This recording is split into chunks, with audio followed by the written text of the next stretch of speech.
I can't believe I'm saying these words. I did not go into medical school and become a critical care physician to do this kind of work. And the moral distress that this is going to create for my colleagues and my profession as a whole is people will quit, people will leave, and this is going to be horrific and devastating for us all, but way more horrific for the patients and their families and their friends. It is affecting the most vulnerable in our society. It is affecting those with the least social capital to be able to speak up for themselves, those with the least amount of representation right now in cabinet and in government. And it's completely unmasked the inequities in our society. It is not the way I ever expected things to happen in this country. So we're seeing an increasing number of patients presenting to hospitals right now who are critically ill with COVID-19, who need to be admitted. And quite frankly, the ICUs are filling up. There are fewer beds available, and we're having to transport patients from one region to the other to shuffle them around to places where there are beds available and there's space. And we're close to the breaking point. Absolutely terrified. We're predicting between 1,000 to 1,200 patients in Ontario's critical care units with COVID-19 by the end of April.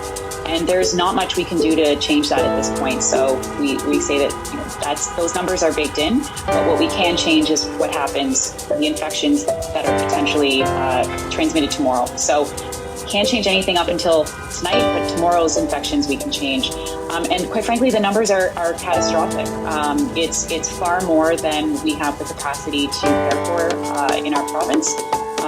And my colleagues and I are really worried about what we're facing. We don't have enough health care workers to care for those patients. So any given patient in the ICU has many, many, many care providers contributing to their care. And we are already maxed out. We are already struggling to staff our ICUs adequately with nurses. Physicians are being called in from other regions and other jurisdictions to help man the units, essentially. We're already struggling, and we simply cannot continue to sort of flex up. There are limits to how many patients one individual physician and one individual nurse and respiratory therapist can care for at any given time. So no, it's going to get really scary.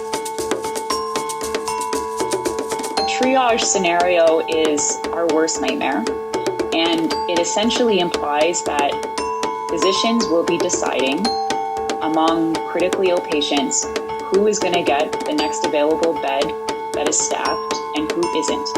And the people who are triaged to not receive a critical care bed are much more likely to die. And there will be people in a triage scenario who are going to die who, had there been resources available, would have lived. And that is absolutely horrifying.